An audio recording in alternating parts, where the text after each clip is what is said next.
in this time of huge crisis of emotional disturbance in this pandemic, we all are facing many challenges and issues. Many government and non-government organizations have come forward, and they are trying to help people not only in their physical health and the issues directly related to COVID-19, but at the same time, for mental health also many organizations have come forward. This specific session is basically not for the common public, but for those counselors who are willing to offer their services and come and join hand with this group of experts who are working in the field of mental health. So this is a specific, kind of understanding and discussion just for them who are already into the counseling section, so that they can just polish themselves only in reference to this COVID-19 situation. All right. Now, this pandemic is new for all of us.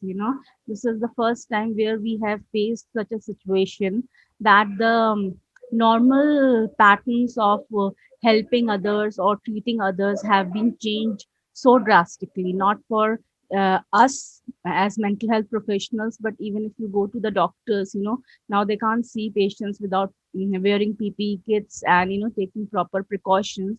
So never before we were in such a situation, and we have to realize that the pandemic is striking us all at various levels, like obviously at the physical level, then at a mental level, at a financial level, at a social level. So there are various aspects of our lives as a community, which have been disturbed by this pandemic.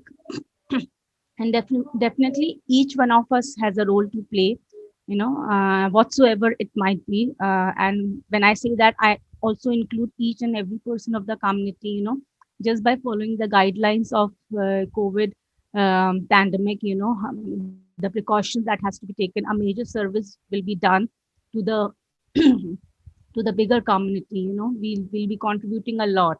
But when it comes to our role as clinical psychologists, we'll find a drastic change in that. Like I, for one, I had to shift from a physical office where I was always in the habit of seeing my patients to an online consultation, and which is sometimes a video call and sometimes an audio call. So there were certain benefits which happened when the client and I, we used to share the same physical space. Now that has been dropped off for bigger reasons. So personally, I feel that obviously the pandemic is affecting, as I said before, us at many levels, and so the disturbances also are vast. To summarize them into categories also would not be very easy.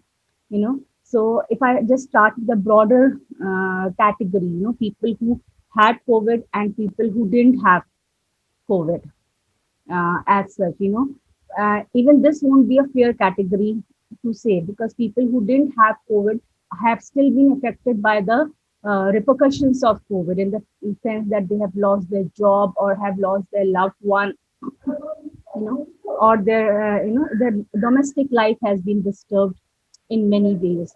And there are many issues that are coming up because of that, like generally depression, anxiety, substance abuse, domestic violence. These all have increased in people. In fact, this is the present scenario. We still don't know what the future scenario would be for all of us. But in present scenario only, a lot of mental illnesses have increased, and I think most of us will agree on this point. So the thing is that first of all, we have to address the mental health issues. We can't deny that. But before that, I also feel, as which I gathered, during the experience that I gathered during consultation with my clients, that my role as a psychologist has expanded.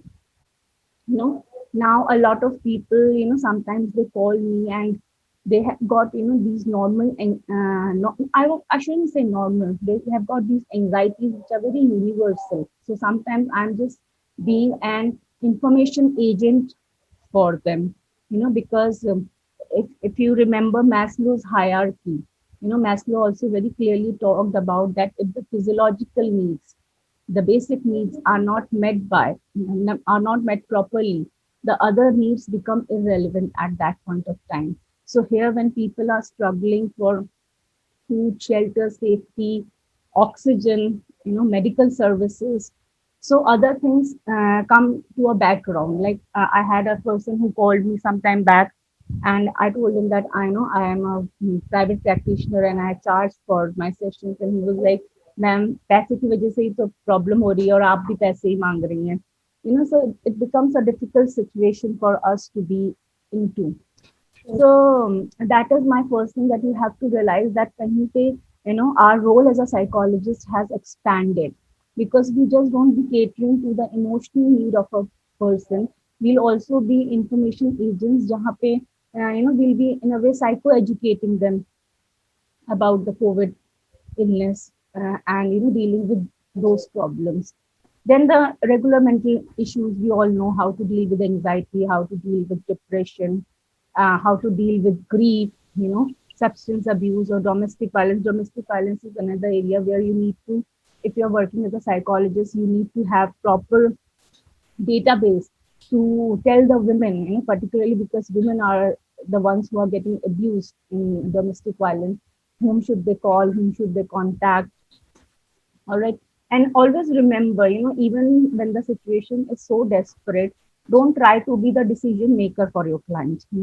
Don't take that autonomy from them where they can still make their own decisions, because that dependence, if you will create in your client, that would be very detrimental for the client and for you also, because after a certain while, you will experience a burnout within yourself and a counter transference, which would be very difficult to handle per se. So, and then there is another community of kids who have been very badly affected. And I particularly see, like kids of all ages have been affected, like school going kids are not able to go to school, which is such a major loss for them. But I particularly feel the major crises are coming from the group of 22 to 28, people who are in their 20s, because this is the most fertile period of their life. This is the time where they would have got jobs, they would have got settled, but all of a sudden a pandemic has come, and they'll continue to age, but the goals won't be achieved. Like people are losing jobs to forget about getting jobs in the present scenario. So this is one age group that has been affected a lot by this pandemic, because they are losing the major fertile years of their lives in this situation. And by the time everything would be settled and we'll be back to the new normal, things would be that there would be much bigger competition to deal with, much newer kids who must have come for in the same bracket as they are presently.